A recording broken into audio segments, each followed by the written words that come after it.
আসসালামু আলাইকুম। আলহামদুলিল্লাহ ওয়াসসালাতু ওয়াসসালামু আলা রাসূলিল্লাহ ওয়া আলা আলিহি ওয়া আসহাবিহি ওয়া মান ওয়ালা, আম্মা বা'দ। সকল প্রশংসা আল্লাহ রাব্বুল আলামিনের জন্য। অসংখ্য অগণিত দুরূদ এবং সালাম প্রিয় নবী মুহাম্মদ মুস্তাফা সাল্লাল্লাহু আলাইহি সাল্লামের প্রতি। আল্লাহুম্মা সাল্লি আলাইহি আল্লাহুম্মা বারিক আলাইহি। আমি দুঃখ প্রকাশ করে নিচ্ছি যে আমরা কয়েকটা মিনিট বিলম্ব করে যুক্ত হতে হয়েছে, প্রায় 15-16 মিনিট লেট হয়ে গেল।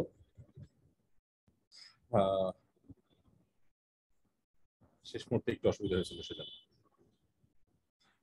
আমাদের আজকের আলোচনার বিষয়বস্তু তো আগে ঘোষণা হয়েছে। আমরা এটাকে সহজে বলতে চাইলে বলতে পারি জবানের হেফাজত। অর্থাৎ আল্লাহ রাব্বুল আলামিন আমাদেরকে যে বাকশক্তি দিয়েছেন, এই বাকশক্তির এটার নিয়ন্ত্রণ করা, এটা কতটা গুরুত্বপূর্ণ এবং এটির ব্যবহারের ক্ষেত্রে শরিয়ার নির্দেশনা কি আছে না আছে, আজ আমরা ইনশাআল্লাহ বিইذনিল্লাহ সেই বিষয় নিয়ে আলোচনা করব। একটি হাদিসকে সামনে রেখে বিষয়ে, সে হাদিসকে মূল প্রতিপাদ্য রেখে ওইটার বিশ্লেষণমূলক আলোচনা আমরা যাওয়ার চেষ্টা করবো ইনশাআল্লাহ বিইذনিল্লাহ।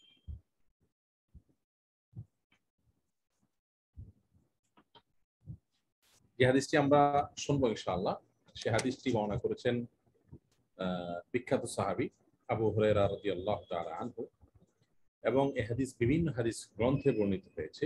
এর মধ্যে থেকে সর্ব বিশুদ্ধতম গ্রন্থ বুখারী ও মুসলিম একটি বর্ণনা করেছে। সহিহ বুখারীতে 6018 নম্বর হাদিসের অধীনে এবং সহিহ মুসলিমের 47 নম্বর হাদিসের অধীনে এই হাদিসটি বর্ণিত হয়েছে।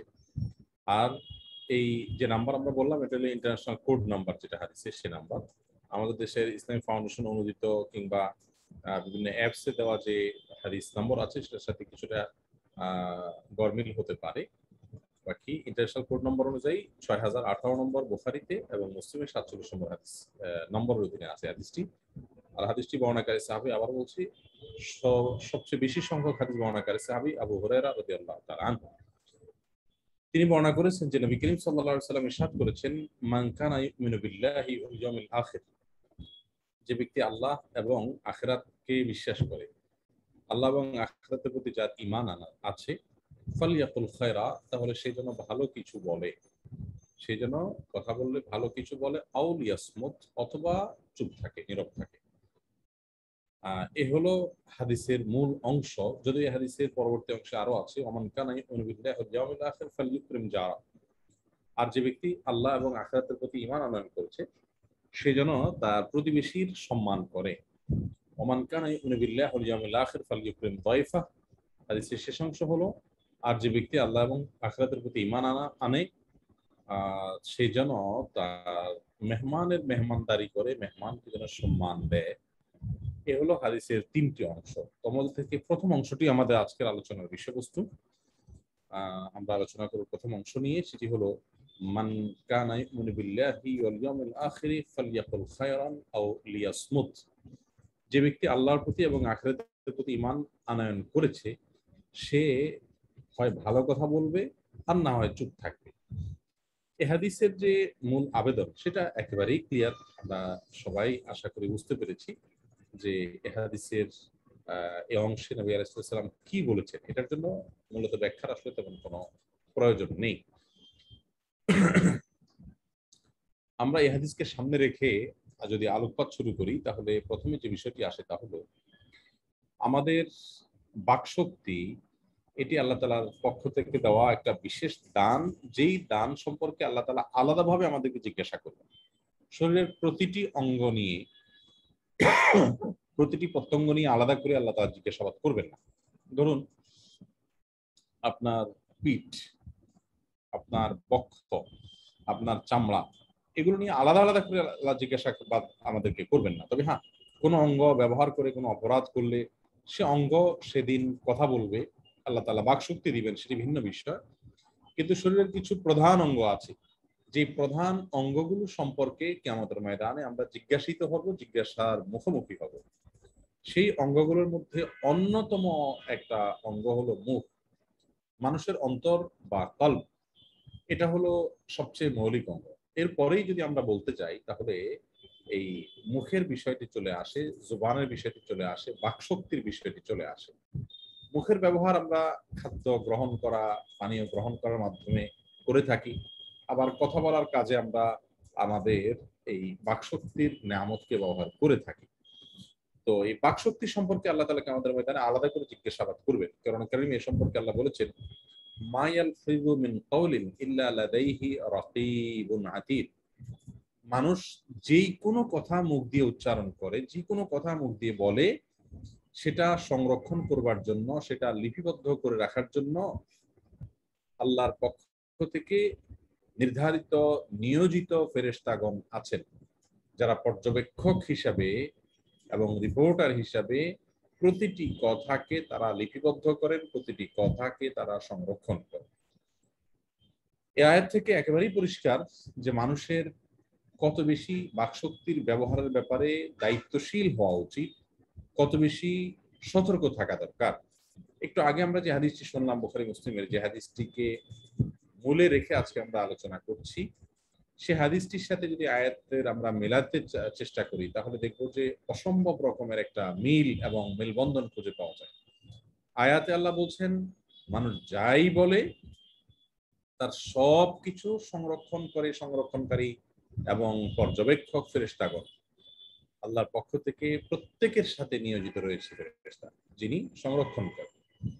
তো এই আয়াত থেকে আমাদেরকে এই বাকশক্তির ব্যবহারের ব্যাপারে মূলত আল্লাহ রাব্বুল আলামিন সর্বোচ্চ একটা সতর্ক বার্তা দিয়ে দিলেন। এবার নবী সাল্লাল্লাহু আলাইহি ওয়াসাল্লামের হাদিসকে যদি আপনি মেলান, তিনি যে বলেছেন, যে ব্যক্তি আল্লাহর আখিরাতকে বিশ্বাস করে, এই কথা কেন আসলো আল্লাহ এবং আখিরাতে বিশ্বাস করার কথা? কারণ আপনি যদি আল্লাহকে বিশ্বাস করেন, তাহলে আল্লাহ কোরআনে বলেছেন ওইটা মাথায় রেখে আপনাকে বাকশক্তির ব্যবহার করতে হবে। আর যেহেতু সংরক্ষণকারী ফেরেশতারা সংরক্ষণ করেন আপনার প্রতিটি কথাকে, যেমনটি আল্লাহ তাআলা কোরআনে হাকিমে বলেছেন, তো সেই বিষয়টি সাথে আখিরাতের সম্পর্ক সুনিবিড়। কারণ সংরক্ষণকারী ফেরেশতাদের এই সংরক্ষণ, এটা নিয়ে আল্লাহ রাব্বুল আলামিন শুনানি করবেন, বা এটা নিয়ে এটাকে সামনে রেখে আল্লাহ রাব্বুল আলামিন বিচার করবেন কিয়ামতের ময়দানে। এই জন্য নবী সাল্লাল্লাহু আলাইহি সাল্লাম হাদিসের প্রথম অংশে বলে নিয়েছেন, মান কানা ইউমিনু বিল্লাহি ওয়াল ইয়াউমিল আখির, যে ব্যক্তি আল্লাহকে বিশ্বাস করে, আল্লাহর কথাকে বিশ্বাস করে এবং আখিরাতের প্রতি বিশ্বাস করে, যা তাকে আল্লাহর সামনে জবাবদিহি, তার মুখোমুখি হতে হবে, তাহলে সে যেন সত্য কথা, এই ভালো কথা বলে অথবা চুপ থাকে। আয়াতটি সূরা কফের 18 নম্বর আয়াতে আছে। সূরা কফ কোরআন কারীমের গুরুত্বপূর্ণ একটা সূরা। এই সূরাটি আছে হলো 26 নম্বর পারা। 26 নম্বর পারার সূরা কফ। এই সূরাতে আল্লাহ রাব্বুল আলামিন এই বিষয়টি বলেছেন। 18 নম্বর আয়াতে, 18 নম্বর আয়াতে, মা ইয়ালফিযু মিন কাওলিন ইল্লা লাদাইহি রাকীবুন আতীদ। বান্দা যে কোনো কথা বলবে, তা আল্লাহর পক্ষ থেকে সংরক্ষণকারী ফেরেশতারা সংরক্ষণ করেন। তাহলে এবার আয়াত আর হাদিস যখন আমরা মেলাচ্ছি, তখন কি দাঁড়ালো? যে আমাদের বাকশক্তির ব্যবহারে আমরা অনেক বেশি সচেতন হওয়া ছাড়া আখিরাতে মুক্তি আমাদের জন্য কঠিন হয়ে যাবে। কারণ মুখ থেকে কিছু বলে ফেললেই সেটা হয় আমার মিজানের পাল্লায় উঠবে, নেক আমলের পাল্লায়, আর না হলে সেটা আমার বদামলের পাল্লায় উঠবে। যে কোনো একটা পাল্লায় উঠবেই, এবং যে কোনো একটা পার্ট হবেই, হয় নেক আমলের পার্ট হবে, আর না হলে বদামলের পার্ট হবে। তো সেজন্য এ বিষয়ে আমাকে সর্বোচ্চ সতর্ক, সর্বোচ্চ সাবধান হওয়া ছাড়া আর কোনো বিকল্প পথ আমাদের সামনে খোলা নেই। আমরা সবচেয়ে বেশি ব্যবহার করে থাকি, যথেচ্ছা ব্যবহার করে থাকি এই মুখের। আজকাল চোখের ব্যবহার যথেচ্ছা হচ্ছে সোশ্যাল মিডিয়াতে, বিভিন্ন জায়গাতে হালাল হারাম, পাত্র অপাত্র, বাজ বিচার ছাড়া, এটা তো আছেই। আর এটার পাশাপাশি এই মুখের ব্যবহার, এটার পরিমাণ অনেক বেশি হচ্ছে, অর্থাৎ বাকশক্তির ব্যবহারের পরিমাণ অনেক বেশি হচ্ছে।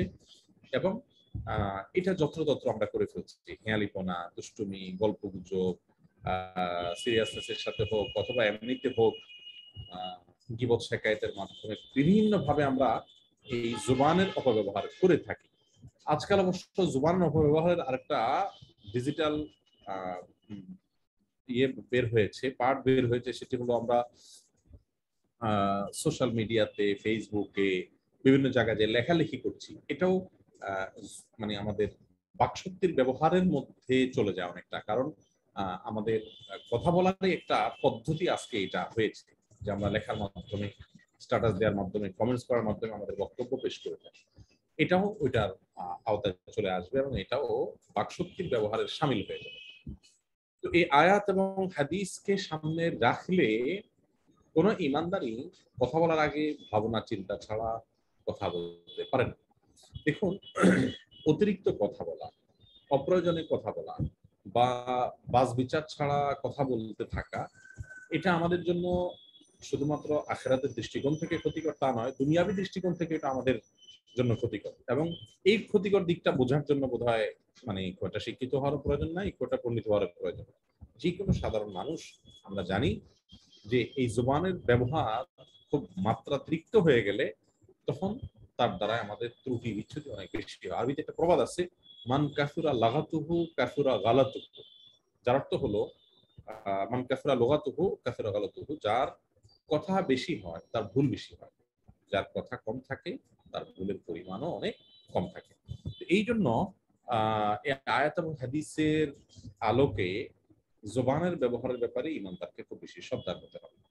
নবী করিম সাল্লাল্লাহু আলাইহি ওয়াসাল্লামের একটা হাদিস দ্বারা বিষয়টি আরো পরিষ্কার হয়ে যাবে। তিনি বলেছেন, মাইয়াদমান লি মা বাইনা লিহিয়াইহি ওয়া মা বাইনা রিজলাইহি আদমান লাহু আল জান্নাহ। যে ব্যক্তি দুই চোয়ালের মাঝখান, এই যে দুই চোয়াল, এই দুই চোয়ালের মাঝখান আর দুই রানের পুরুর মাঝখান, এই দুই মধ্যবর্তী মানে এই দুই চোয়ালের মধ্যবর্তী অঙ্গ এবং দুই উরুর মধ্যবর্তী অঙ্গ, এই দুটির হেফাজত যে ব্যক্তি করতে পারবে, আমি তার জন্য জান্নাতের গ্যারান্টি নিচ্ছি, আমি তার জন্য জান্নাতের জামিন নিচ্ছি, দায়িত্ব নিচ্ছি। কত বড় কথা! এই দুটি অঙ্গকে কন্ট্রোল করা, এটার উপরে জান্নাত পাওয়া না পাওয়া অনেকখানি নির্ভর করে। তো আজকাল দেখবেন শয়তানের যত স্ট্র্যাটেজি মুসলমানদেরকে, ইমানদারদেরকে আল্লাহর অবাধ্যতার পথে নেওয়ার জন্য, তার বেশিরভাগ হলো এই দুটি জায়গায়। বাক স্বাধীনতার নামে, নানা নামে আমাদের এই জবানকে আমরা যা খুশি তা বলে, যেখানে সেখানে মানে তথাকথিত আমার স্বাধীনতার কথা বলে আমাদের মানে সকল কথা বলা, সব জায়গায় আমাদের মানে কথার লাগাম যেন আমরা সব জায়গায় ব্যবহার করতেছি, এমন একটা পর্যায়ে নিয়ে যাওয়া হচ্ছে। আবার এদিকে আহ যৌনতাকে এমন একটা পর্যায়ে নিয়ে যাওয়া হচ্ছে যে এটার অসৎ ব্যবহার করা, এটাই ডিফল্ট এবং স্বাভাবিক হয়ে যাচ্ছে গোটা পৃথিবী জুড়ে। অর্থাৎ যেগুলোর উপরে ইমানদারের জান্নাতে যাওয়াটা নির্ভর, যেগুলোর উপরে জান্নাতে যাওয়াটা ডিপেন্ড করে, সেই বিষয়গুলোই শয়তানের কাছে সবচেয়ে গুরুত্বের বিষয়। সেগুলোকে ইমানদারকে দিয়ে সেই ভায়োলেশন গুলো করাতে পারলে তখন তার মিশন সে সাকসেস হবে। আর এই জন্য নবী আলাইহিস সালামের এই হাদিসগুলো আমাদের জন্য আরো অনেক বেশি গুরুত্বপূর্ণ এবং অনেক বেশি আমাদের জন্য তাৎপর্যপূর্ণ। এগুলোকে আমাদের খেয়াল রাখতে হবে। আবারও বলছি হাদিসটি, মাইয়াদমান লি মা বাইনা রিজলাইহি ওয়া মা বাইনা লিহিয়াইহি, মা বাইনা লিহিয়াইহি ওয়া মা বাইনা রিজলাইহি, দুই চোয়ালের মধ্যবর্তী, দুই রানের মধ্যবর্তী, অর্থাৎ যৌনতা এবং মানুষের জবান, এই দুটি অঙ্গের হেফাজত যে করবে, নবী আলাইহিস সালাম বলেছেন, আমি তার জন্য জান্নাতে জিম্মাদার নিলাম। লোকমান হাকিম, ওনার সম্পর্কে একটা ঘটনা বলা হয়ে থাকে, আল্লাহ জানে সত্য মিথ্যা, যে ওনাকে তৎকালীন কোন একজন শাসক ডেকে পাঠিয়েছেন এবং বলেছেন একটা মোরগ বা জাতীয় কোনো একটা কিছু দিয়ে বলেছেন যে একজন মানুষের কোন অঙ্গটি সবচেয়ে গুরুত্বপূর্ণ, আপনি এই মোরগ জবে করে এইটা থেকে কেটে মানুষের সংশ্লিষ্ট অঙ্গটার সাথে মিল আছে যে অঙ্গের, সে অঙ্গটাকে নিয়ে আসেন। এটা মুখে বললেও পারতেন যে আপনি বলেন, কিন্তু এইভাবে করাইছেন হয়তোবা বিষয়টা যেন খুব ভালো করে হৃদয়ঙ্গম হয় সবাই, এবং বিষয়টা যেন প্র্যাকটিক্যাল দেখার পরে মানুষের উপলব্ধিটা বেশি করে জাগ্রত হয়, সেজন্য হয়তো বলেছেন। যাই হোক, তো তিনি গিয়ে সে মোরগ জবাই করে তার ঠোঁট দুটো কেটে নিয়ে আসলেন এবং বললেন যে এইগুলো হলো মানুষের শরীরে, এই যে এই মুরগির যেরকম দুটি অঙ্গ আনলাম, এই দুটি অঙ্গই মানুষের শরীরের সবচেয়ে গুরুত্বপূর্ণ অঙ্গ, যেটা কারণে তার মর্যাদা বাড়ে। তখন আরেকটা দিয়ে বললেন যে এটাকে জবাই করে এবার সবচেয়ে মর্যাদা কমে যে দুটি অঙ্গের মাধ্যমে, সেগুলো নিয়ে আসেন। তারপর তিনি একই কাজ করলেন, অর্থাৎ দুটো ত্রুটি কেটে নিয়ে আসেন। তখন সেই শাসক তাকে প্রশ্ন করলেন যে আপনাকে মানুষ লোকমান হাকিম বলে, বুদ্ধিমান বলে, আপনি দুইবারেই একই অঙ্গ এনে বলছেন যে এটাই মানুষের সম্মান বৃদ্ধি করে, আবার ওটাই এনে বলতেছেন এটাই মানুষের সম্মান হানি করে, কিভাবে বিষয়টা? তো তিনি বুঝালেন যে আসলে এই দুটির সদ্ব্যবহার যখন হবে, নিয়ন্ত্রিত ব্যবহার যখন হবে, তখন সেটি মানুষের সম্মানের কারণ হবে, মর্যাদার কারণ হবে। আর যখন এই দুটির অসৎ ব্যবহার হবে, অপাত্রে ব্যবহার হবে, অনিয়ন্ত্রিত ব্যবহার হবে, তখন সেটি মানুষের অসম্মানের কারণ হবে। তার মানে এটাই সম্মান অসম্মানের চাবিকাঠি বলা যেতে পারে। এটার ব্যবহারের উপরে ডিপেন্ড করে কোনো বিষয়। তো এই জন্য আমাদের জবানের হেফাজত করার ব্যাপারে আমাদের সবচেয়ে বেশি দায়িত্বশীল হতে হবে, সবচেয়ে বেশি সতর্ক থাকতে হবে। কারণ এটাকে আমরা যত্রতত্র যেখানে সেখানে বা যে কোনো ভাবে ব্যবহার করার মাধ্যমে আমাদের আখিরাতকে ধ্বংসের দিকে আমরা নিয়ে যেতে পারি। তো সে বিষয়টি খেয়াল রাখতে হবে। আমরা যদি চিন্তা ভাবনা ছাড়া কথা বলি, কোনো আপনার দায়িত্বশীলতা ছাড়া আমরা কথা বলি, এবং আমরা যদি যা মুখে আসে সেটাই বলে দিই, তাহলে সেটা আমাদের আমল নষ্টের কারণ হতে পারে। বিরাট একটা বড় সতর্কবার্তা। এত কষ্ট করে আমরা যে আমল করি, তখন সে আমলটা আমাদের নষ্ট হয়ে যেতে পারে। নবী আলাইহিস সালাম, তার কাছে একজন সাহাবী আসছেন। আসার পর তিনি বলেছেন, ইয়া রাসূলুল্লাহ আউসিনি, আপনি আমাকে ওসিয়ত করেন, আমাকে একটু ওসিয়ত করেন। তখন নবী করিম সাল্লাল্লাহু আলাইহি ওয়াসাল্লাম তাকে বললেন, হাল তামলিকু লিসানাক। তখন নবী সাল্লাল্লাহু আলাইহি ওয়াসাল্লাম তাকে বললেন, তুমি কি তোমার জবানের নিয়ন্ত্রণ তোমার হাতে আছে? তুমি কি তার মালিক কিনা? তো তিনি সাহাবী বললেন, কুলতু মা আমলিকু ইযা লাম আমলিক লিসানি। আমার জবানের মালিক যদি আমি না হই, তাহলে আর কিসের মালিক আমি? আমার জবান, আমার মুখ, এটার মালিক অবশ্যই আমি। এটার মালিক আমি না হলে আর কি হবে? কল ফাহাল তামলিকু ইয়াদাক। তখন নবীজি জিজ্ঞেস করলেন যে তোমার দুই হাতের মালিক তুমি? তো একইভাবে সাহাবী উত্তর দিলেন। কল, এরপর নবী সাল্লাল্লাহু আলাইহি ওয়াসাল্লাম তাকে বললেন, অর্থাৎ একইভাবে তিনি বললেন, হ্যাঁ, দুই হাতের মালিকই তো আমি। তখন নবীজি বললেন যে ফালা তাকুল বিলিসানিকা ইল্লা মা'রুফা। তোমার জবান এটা যদি তোমার নিয়ন্ত্রণে থাকে, এটার মালিক যদি তুমি হয়ে থাকো, এটা তোমার যদি হয়ে থাকে, তাহলে এটা দিয়ে ভালো ছাড়া কোনো খারাপ কথা বলবে না। আর ওয়ালা তাবসুত ইয়াদাকা ইল্লা ইলা খাইরিন। আর দুই হাতের মালিক যদি তুমি হয়ে থাকো, তাহলে দুই হাত এটা অন্য কোনো আহ ভালো ছাড়া মন্দ কোনো কিছুর দিকে প্রসারিত করবে না দুই হাতকে।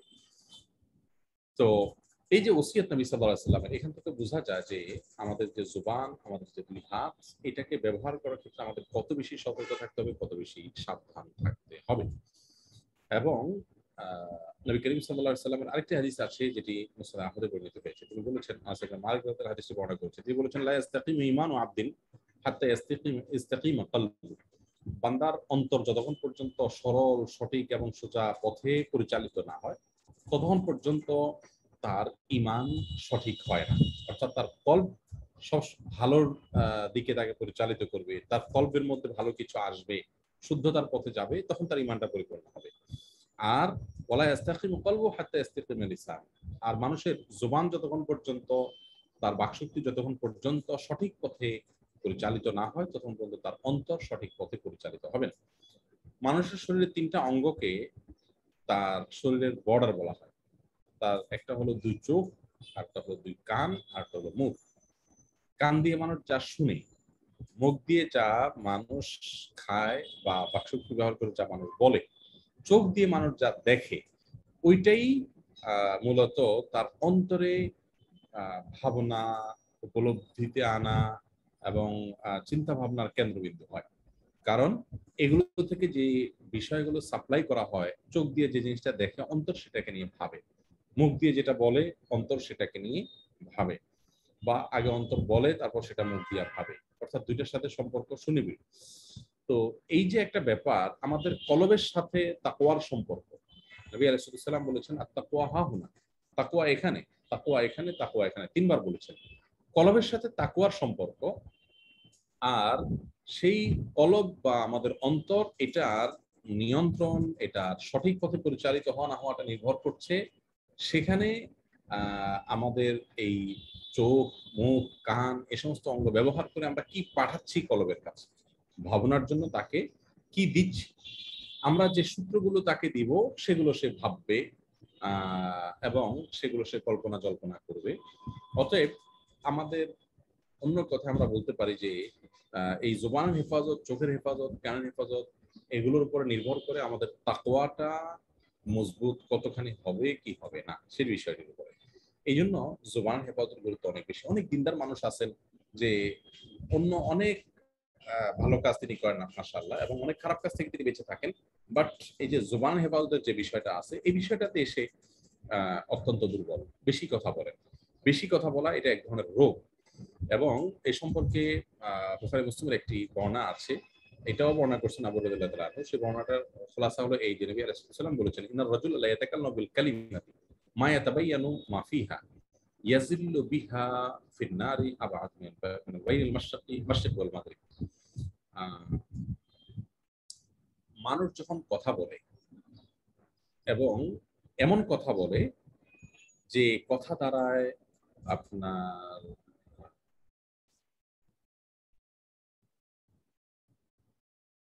যদি সে ভুল কথা বলে, যে কথা দ্বারা তার বিচ্যুতি হতে পারে, এরকম কোনো কথা যদি হয়, তাহলে সে কথার কারণে সে জাহান্নামের মধ্যে এমন একটা অবস্থানে চলে যায় যা মাশরিক এবং মাগরিব অর্থাৎ পূর্ব এবং পশ্চিমের যে দূরত্ব আছে এই পরিমাণ দূরত্বে সে চলে যায়, এতটা গভীরে সে চলে যায়। এবং যদি অহেতুক কথা বলে, যে কথা বলার সময় তার ভিতরে কোনো পরোয়া নাই, বলতে যা আসলো তা বলে দিল, এ ব্যাপারে ভাষ্য হলো ইন্নার রাজুলা লা ইয়াতাকাল্লামু বিল কালিমাতি লা ইয়ারা বিহা বা'সান। কোনো কথা যখন বলে এবং মানে কোনো পরোয়া ছাড়াই বলে দেয়, আসলো বলে দিল, ইয়াহবি বিহা সাবঈনা খরিফান ফিন নার, তাহলে এই ব্যক্তি জাহান্নামের ৭০ খরিফ একটি দূরত্বের মানে পরিমাণ বিশেষ, এই পরিমাণ সে জাহান্নামের মধ্যে প্রবেশ করে, ভিতরে চলে যায়। এরকম আরো বিভিন্ন হাদিস আছে যে হাদিসগুলোকে একত্র করলে আমাদের কাছে পরিষ্কার হয় যে কেন বলে আমাদের এই জুবান হেফাজতের বিষয়টি কতটা গুরুত্বপূর্ণ।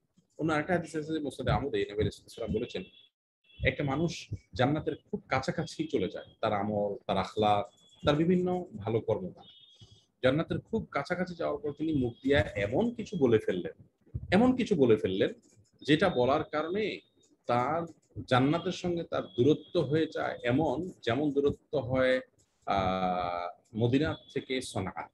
নবী সাল্লাল্লাহু যে হাদিস বলেছেন মদিনা থেকে, এই মদিনা থেকে ইয়ামানের সনআ রাজধানী, এটার যেরকম দূরত্ব হয় এরকম দূরত্ব হয়ে যায়। অর্থাৎ উদ্দেশ্য হলো যে অনেক বেশি দূরত্বে চলে যায় জান্নাত থেকে, জান্নাতের খুব কাছাকাছি চলে যেতে পারে, চলে গেছে এই পরিমাণ আনেক আমল সে করেছে। এরপরে যদি একটা কটু কথা বলে বা জবান এর অপব্যবহার করে, তাহলে সেই খারাপ কথার কারণে, খারাপ উক্তির কারণে সে এত দূরে চলে যায় জান্নাত থেকে।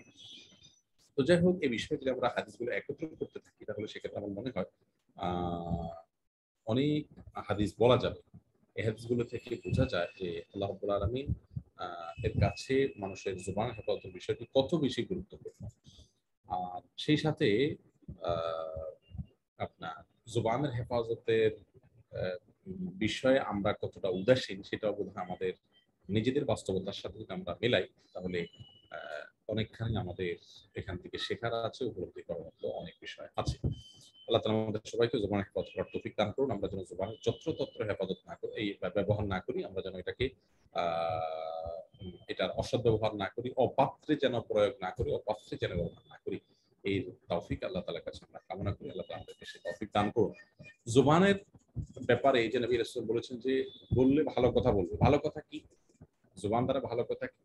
জুবান দ্বারা সবচেয়ে বড় ভালো কথা হলো তাওহীদের কথা বলা, একত্ববাদের কথা বলা, সাক্ষ্য দেওয়া, আল্লাহ তাআলার একত্ববাদের সাক্ষ্য দেওয়া, মুহাম্মদ সাল্লাল্লাহু আলাইহি ওয়াসাল্লামের রিসালাতের সাক্ষ্য দেওয়া। যেটা আমরা দিচ্ছি সেটারই তার দীদ করা দরকার, সেটারই পুনরাবৃত্তি করা দরকার, বারবার বলা দরকার। আশহাদু আল্লা ইলাহা ইল্লাল্লাহ ওয়া আশহাদু আন্না মুহাম্মাদুর রাসূলুল্লাহ, লা ইলাহা ইল্লাল্লাহ, এগুলার তারদীদ বারবার বারবার করে এগুলো আমাদের মুখে এটা বলতে থাকা উচিত।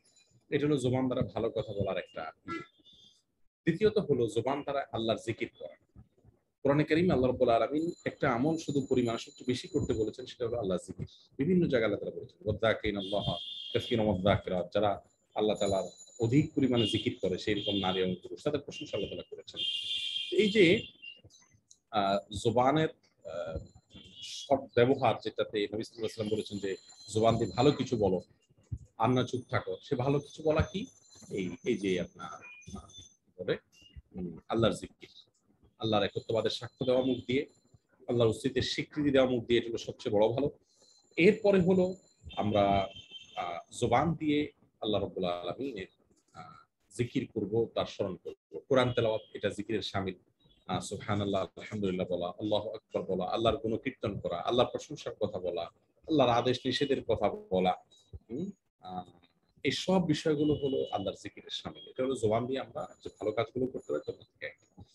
তৃতীয় যে ভালো কাজ আমরা জবান দিয়ে করতে পারি, যেটা নির্দেশ দিয়েছেন নবী সাল্লাল্লাহু আলাইহি ওয়াসাল্লাম দিয়েছেন, সেটি হলো সৎ কাজের আদেশ এবং অসৎ কাজের বাধা প্রদান। আমি আমার জবান দিয়ে কোনো ভালো কাজ কাউকে করার নির্দেশ দেওয়ার মতো থাকলে তাকে সেটা নির্দেশ দেওয়া, নির্দেশ না দেওয়া, অনুরোধ করা। আর যদি কোনো মন্দ কাজ থেকে কাউকে বিরত রাখার মতো কোনো অপশন আসে, তাহলে সেক্ষেত্রে তাকে বাধা দেয়া। এটাও জবান দিয়ে আমরা ভালো কাজ যেটা করার নির্দেশ নবী সাল্লাল্লাহু আলাইহি ওয়াসাল্লাম দিয়েছেন তার অন্তর্ভুক্ত। ৩ নম্বর বলতে পারি এটাকে। সৎ কাজের আদেশ এবং অসৎ কাজের বাধা প্রদান সম্পর্কে হাদিস আপনারা জানেন। নবী করিম সাল্লাল্লাহু আলাইহি ওয়াসাল্লাম বলেছেন যে মান রাআ মিনকুম মুনকারান ফালিগাইয়িরহু বিয়াদিহি, কেউ যদি কোনো খারাপ কাজ দেখে কোথাও, সে যেন তার হাত দিয়ে সেটাকে বাধা দেয়। ফাইন লাম ইয়াস্তাতি ফাবিলিসানি, যদি হাত দিয়ে না পারে তাহলে সে যেন মুখ দিয়ে বাধা দেয়। এই যে মুখ দিয়ে বাধা দেওয়া, ভাই এই কাজটা করো না, বা এটা অন্যায় কাজ, বা এটা গুনাহের কাজ। আজকাল দেখা যায় আমরা অনেকেই, আমাদের সামনে অনেক অন্যায় হয়, তখন আমরা বাধা দেওয়ার যে দায়িত্বটুকু সেটুকু পালন করি না। হয়তো সেখানে এমন কোনো রিস্ক নেই, কিন্তু আমরা বলি। ধরুন একজন মানুষ বাসে, পাবলিক প্লেসে এমন কোনো কাজ করছেন যে কাজটা অন্যায়, যে কাজটা হারাম, যে কাজটা গুনাহের কথা। তো বিনয়ের সাথে সুন্দরভাবে দাওয়াতের যে উসলুব, সে যে মানহাজ, সে পদ্ধতি সেটাকে মাথায় রেখে যদি আমরা বিনয়ের সাথে তাকে বলি যে ভাই এই কাজটা তো আসলে আমাদের করা উচিত না, বা এটা অন্যায়, বা এটা হারাম, তাহলে আমাদের আসলে তেমন কোনো ক্ষতি হয় না। বরং অনেক ক্ষেত্রে একটু বিনয়ের সাথে সুন্দর করে বলতে পারলে সংশ্লিষ্ট ব্যক্তি সে কাছ থেকে নিবৃত্ত থাকবে, সেই জোরালো আশাও করা যায়। এরপরে আমরা মনে করি না এটা তো আমার ইস্যু না, আমি তো ভালো আছি, বা আমি তো ভালো থাকছি। তো এইগুলো আমাদের দায়িত্বহীনতা। আল্লাহ তাআলা যে জবান দিয়েছেন, এই জবান সম্পর্কে কিয়ামতের ময়দানে জিজ্ঞাসাবাদ করা হবে। এবং এই জবানকে দিয়ে আমি কি করলাম এটা সম্পর্কে আলাদা করে আল্লাহ তাআলা আমাদেরকে জিজ্ঞাসা করবেন। তো সেই জন্য আমি এটা দিয়ে ভালো কোনো অর্জন আমার করে যাওয়া উচিত। তো তারই অংশ হিসাবে অসৎ কাজের বাধা প্রদান এটা একেবারেই কমে গেছে, এটা আমাদের করতে হবে।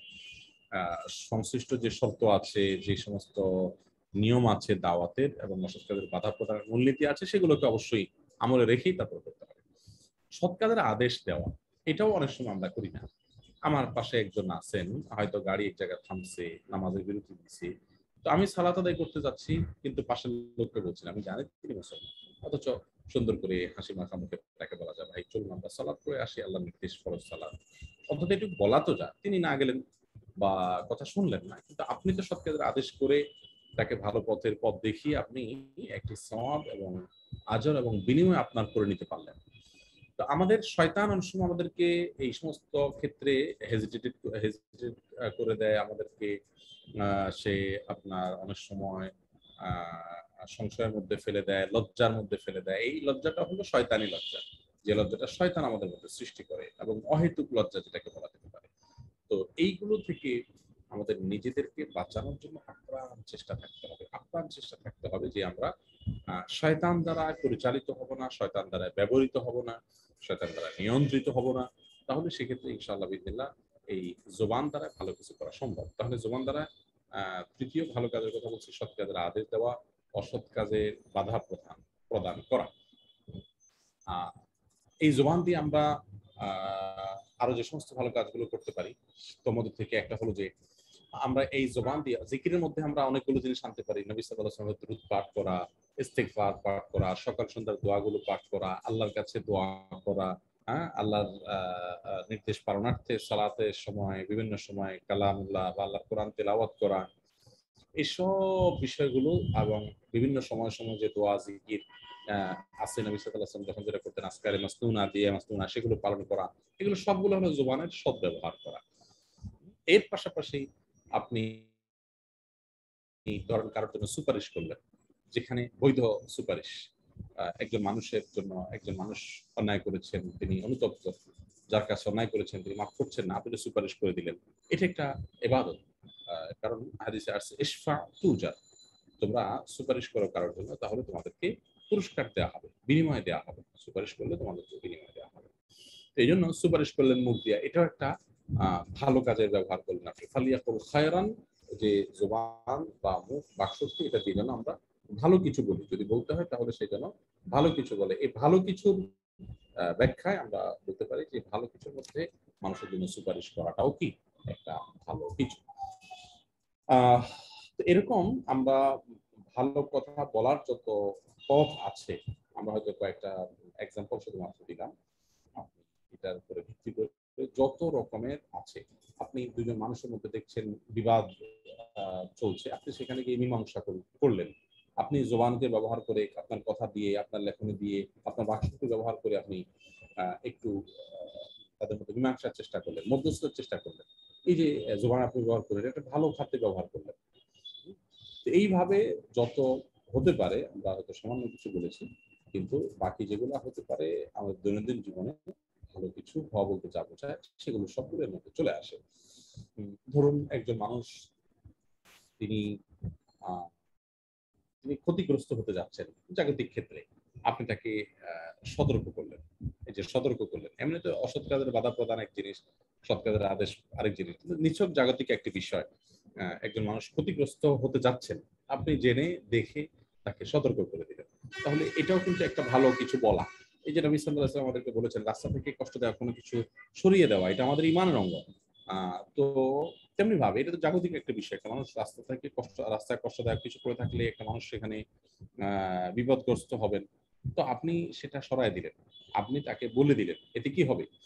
এতে ওই লোকটা উপকৃত হবেন এবং তিনি ক্ষতির হাত থেকে রক্ষা পাবেন। এই যে জাগতিক বিষয় ক্ষতির হাত থেকে রক্ষা করার জন্য আপনি একটা কাজ করে দিতে, নবী সাল্লাল্লাহু আলাইহি ওয়াসাল্লাম ঈমানের অঙ্গ বলেছেন। তো ঠিক তেমনি ভাবে ফালিয়াকুল খায়রা, হাদিসটা আমাদের মুখস্থ করে নিতে পারলে ভালো হয় আমরা যারা আজকে আছি। কারণ হাদিসটা খুব বড় না, বিশেষ করে যে অংশটা আমরা আজকে আলোচনা করছি অংশটা খুবই ছোট, এবং আমরা মাঝে মধ্যে নিজের এটা বলতে পারি, বলা বলি করতে পারি, কাউকে সতর্ক করতে পারি।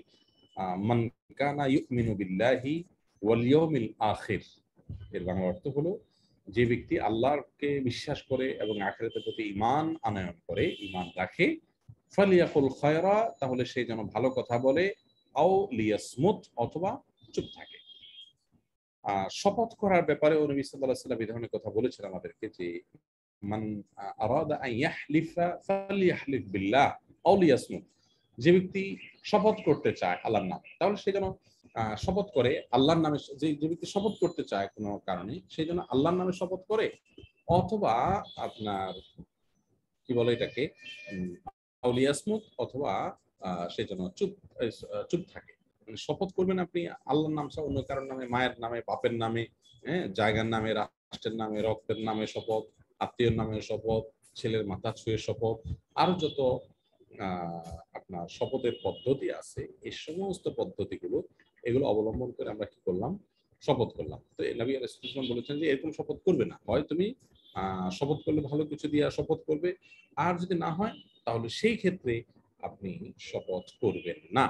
এ হলো আল্লাহ রাব্বুল আলামিনের নির্দেশনা আমাদের জন্য। তো সে বিষয়টা আমাদেরকে মাথায় রাখতে হবে, তাহলে ইনশাআল্লাহ ভিতরে আমাদের জবানকে আমরা হেফাজত করতে পারবো। তাহলে জবানকে আমরা ভালো ক্ষেত্রে, কি কি ক্ষেত্রে আমরা ব্যবহার করলে ভালো ব্যবহার হবে, যে নির্দেশ নবী সাল্লাল্লাহু আলাইহি ওয়াসাল্লাম দিয়েছেন, তার বিবরণ আমরা পেশ করার চেষ্টা করেছি।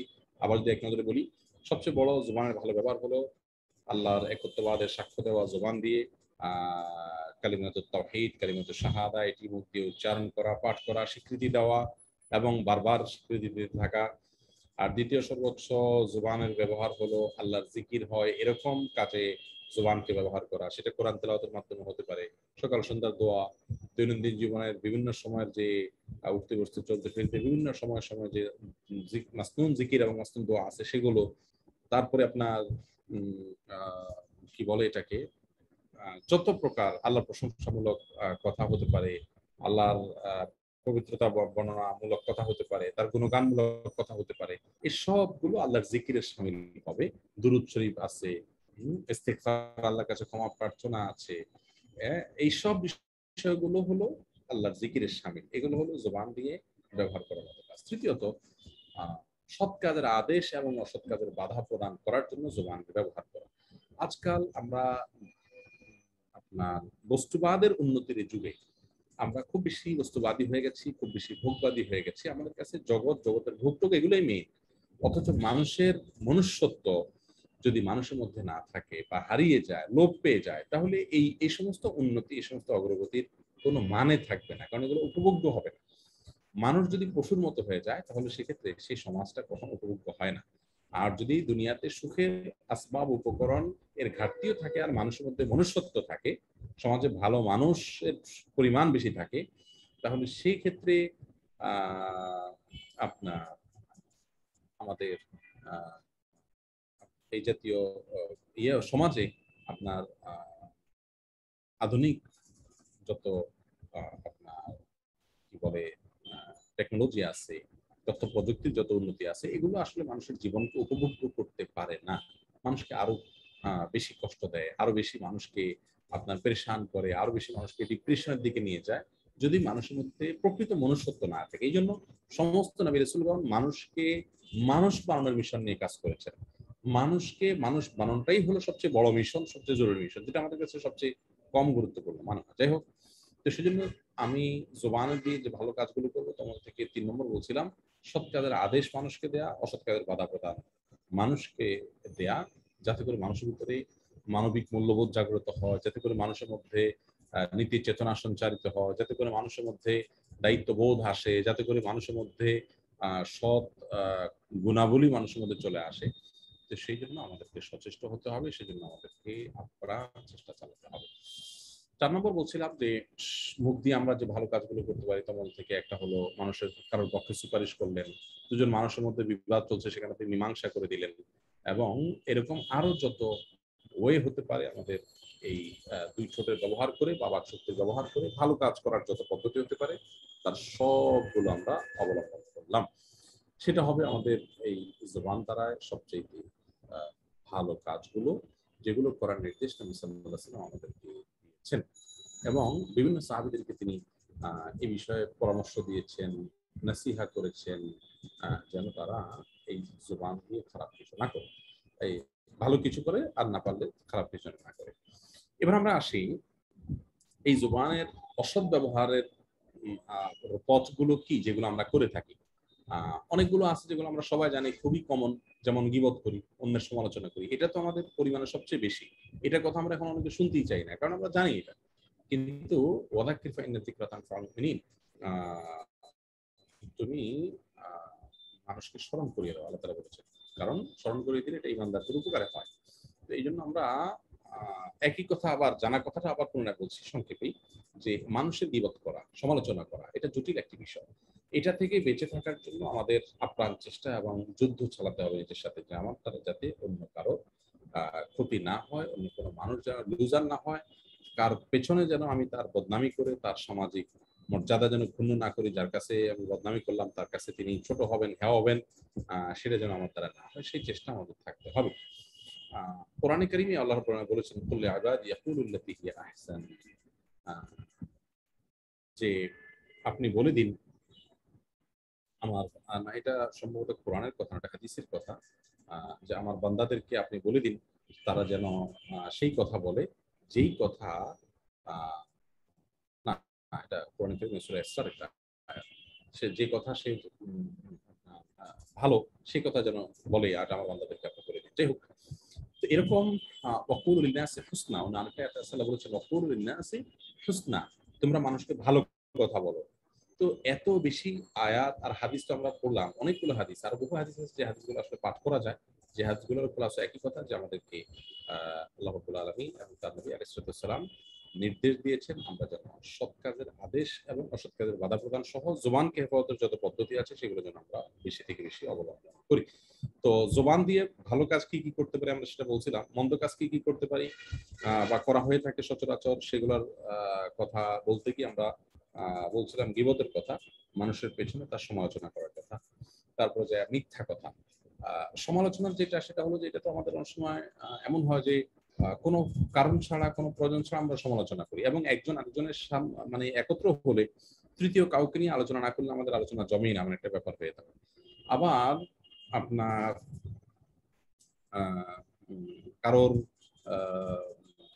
কাউকে আঘাত করে কথা বলা, এটা তো ধরেন অধীনস্থ বলেন, সন্তান সন্ততি বলেন, মা বাবা বলেন, স্বামী স্ত্রী বলেন, পথচারী বলেন, সহকর্মী বলেন, প্রতিবেশী বলেন, বিভিন্ন মানুষের সাথে আমাদের প্রায় হয়ে থাকে।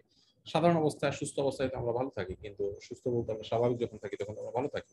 তো যখন আমরা কোনো কারণে রাগান্বিত হয়ে যাই বা আমাদের বিশেষ কোনো পরিস্থিতি তৈরি হয়, তখন কিন্তু আমরা আহ, এই জাতীয় আচরণগুলো করতে থাকি।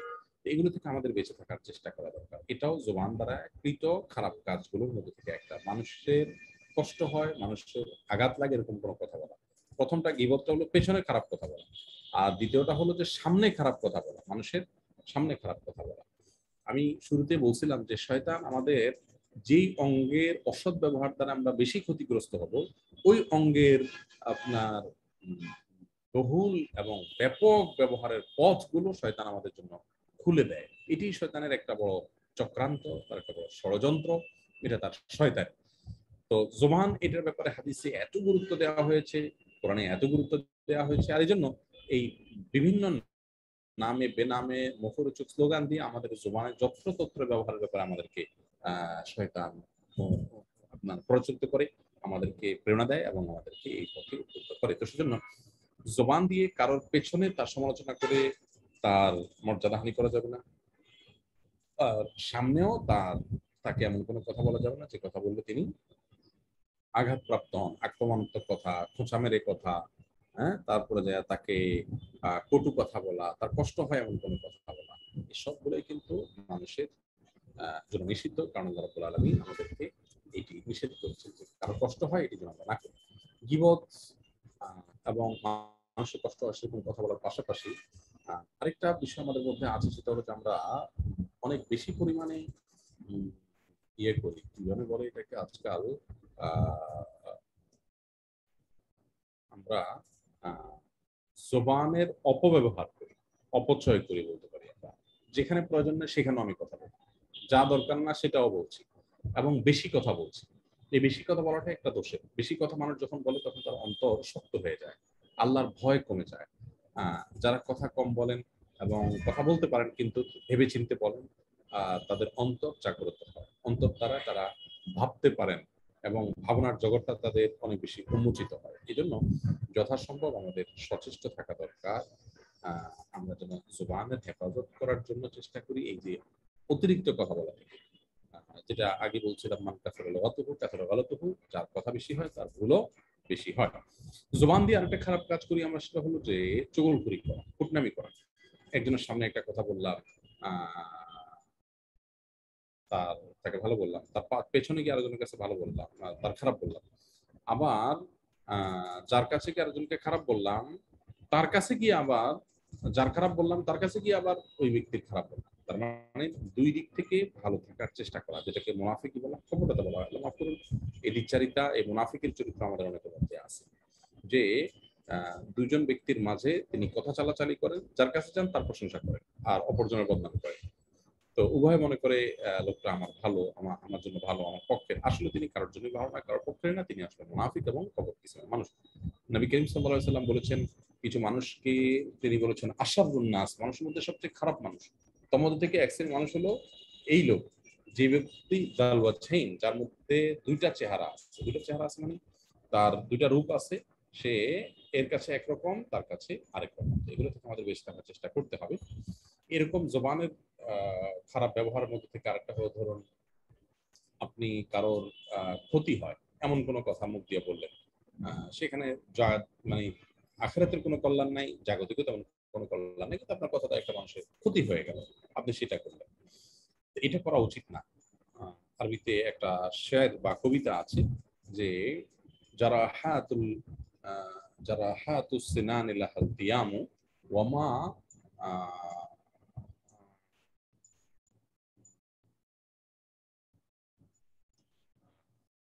সে সংখ্যা ভুলে গেছি, যার অর্থ হলো যদি তরবারি দিয়ে কোনো আঘাত করা হয় তাহলে সে আঘাতগুলো এক সময় মিশে যায়। যারা হাতুস সিনান লাহাল দিয়ামু,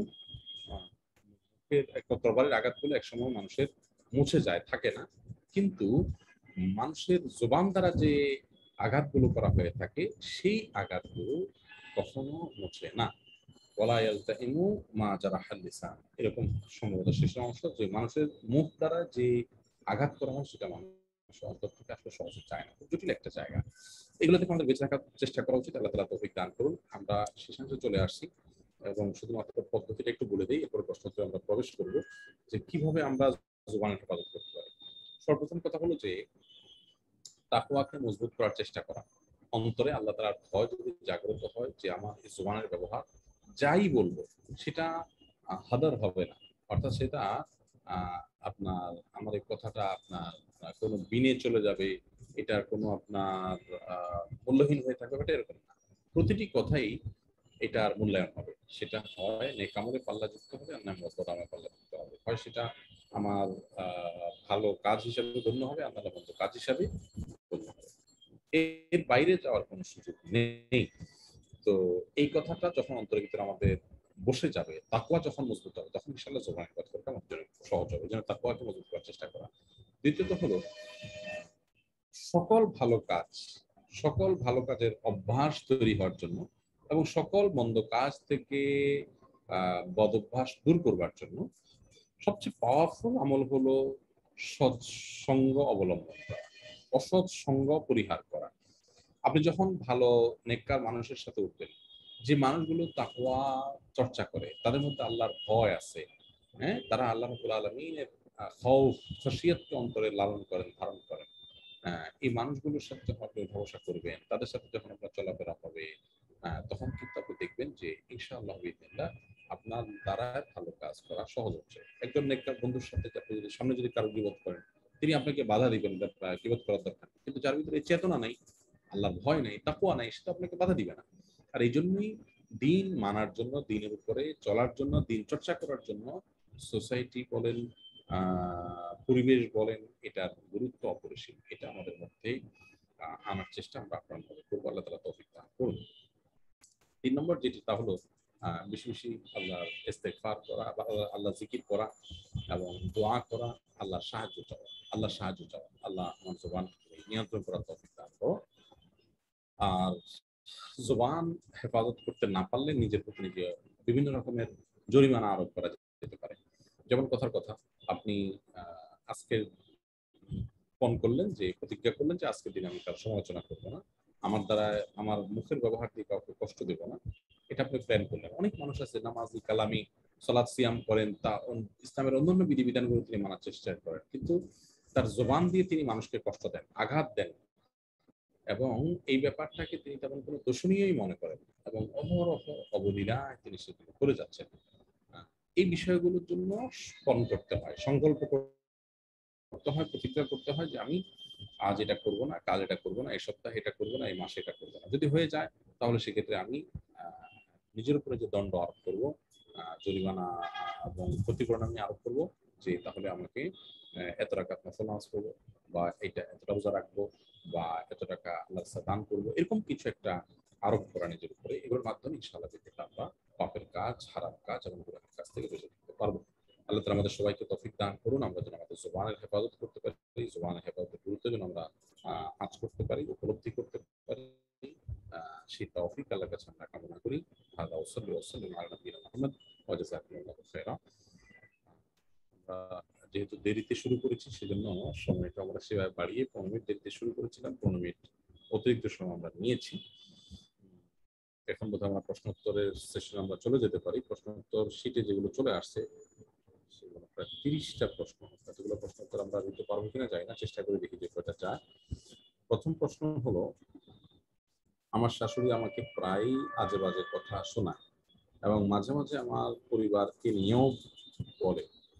তাকে বোঝানো হয়েছে অসংখ্যবার, কিন্তু কোনো পরিবর্তন হয় না, উল্টা প্রচুর মিথ্যা বলে। আমার স্বামী ও শ্বশুরও এর প্রমাণ পেয়েছেন। এমত অবস্থায় আমি কি তার সাথে কথা বলা বন্ধ করলে গুনাহগার হব? দেখুন, কথা বলা বন্ধ করবেন না, কথা বলা বন্ধ করবেন না, কারণ নবী করিম সাল্লাল্লাহু আলাইহি ওয়াসাল্লাম বলেছেন, লা ইয়াহিল্লু লিমুসলিমিন আন ইয়াহজুরা আখাহু ফাওকা সালায়াল আও সালাসাত আইয়াম। কোন মুসলমানের জন্য এটা জায়েজ নয় যে সে অন্য কারোর সাথে 3 দিনের বেশি কথা না বলে থাকে। হ্যাঁ, আপনি কথা না বলে থাকার সুযোগ তখন থাকতে পারে যদি তার সাথে কথা বললেই আপনার বিপদ হয়, আপনার ক্ষতি সাধন করে সে, তখন আপনি আত্মরক্ষার জন্য এটি করতে পারেন। হ্যাঁ, তার দ্বারা আপনি কষ্ট পাচ্ছেন, আহ, সেজন্য আপনি তাকে অ্যাভয়েড করেন, কথা কম বলেন, যথাসম্ভব নিজেকে নিরাপদ রাখার চেষ্টা করেন এবং সবর করার চেষ্টা করেন। আল্লাহ তাআলা কিন্তু অনেককে আহ, মর্যাদা দিয়ে থাকেন জাস্ট সবরের মাধ্যমে। কিচ্ছু করতে হবে না, আপনি শুধু সহ্যটা করবেন কষ্ট করে, বাস এর মাধ্যমে আল্লাহ তাআলা আপনার মর্যাদা বৃদ্ধি করবেন। এই জন্য শাশুড়ি খারাপ কিছু বললেই আমাকে রিয়াক্ট করতে হবে বা আমাকে তাকে পরিহার করতে হবে এরকম না। এটার মানে ইমপ্যাক্ট অনেক বাজে পড়তে পারে। আপনার স্বামীর সাথে আপনার সম্পর্ক নষ্ট হতে পারে, সংসারে অশান্তি তৈরি হতে পারে। সেজন্য যথাসম্ভব সবর করা। দুনিয়াটা তো জান্নাত না, দুনিয়া তো ইমানদারের জন্য পরীক্ষার জায়গা, কষ্টের জায়গা। তো সেখানে সেই সবরটা যদি আমরা করতে পারি, সেই কষ্টটা করতে পারি, তার বিনিময়ে তো আল্লাহ তাআলা জান্নাত দিবেন, তাই না? আমাদের এখানে সবকিছু মনমতো হয়ে যাবে না। তো এই জন্য সবর করার চেষ্টা করতে হবে। হ্যাঁ, আবার বলছি, যদি তার সাথে কথা বললেই আপনি আঘাতপ্রাপ্ত হন বা কথা বললেই আপনাকে তিনি ক্ষতি করেন আপনার এই কথা দ্বারা, তাহলে সেক্ষেত্রে আপনি আত্মরক্ষার জন্য তার সাথে কথা পরিহার করতে পারেন। কিন্তু জাস্ট আপনার কষ্ট হয়, সেজন্য আপনি তার সাথে কথা বলা সম্পূর্ণ বন্ধ করে দিন, এটা উচিত না। হ্যাঁ, কম বলেন এবং অ্যাভয়েড করেন যথাসম্ভব। আর সবর করেন, তার গুনাহ তার পাবে, তাকে পাবে, আপনাকে পাবে না। এরপরের প্রশ্ন হলো, স্বামীর সাথেই কি স্ত্রীর জান্নাত হবে? স্বামী স্ত্রীকে কষ্ট দিয়ে থাকে সব সময়, তাহলে স্ত্রী যদি স্বামীর সাথে জান্নাতে থাকতে না চায়, এ আশা কি পূরণ হবে? দেখুন, আমরা দুনিয়া থেকে জান্নাত সম্পর্কে যেভাবে কল্পনা জল্পনা করি, জান্নাতটা সেরকম নয়। জান্নাতটা আলমুল গায়েবের বিষয়, অদৃশ্যের জগৎ, যেটা আমরা দেখি না, জানি না, শুনি না, সে সম্পর্কে আমাদের কোনো ধারণা নাই। যেটুকু ধারণা দেওয়া হচ্ছে এর বাইরে।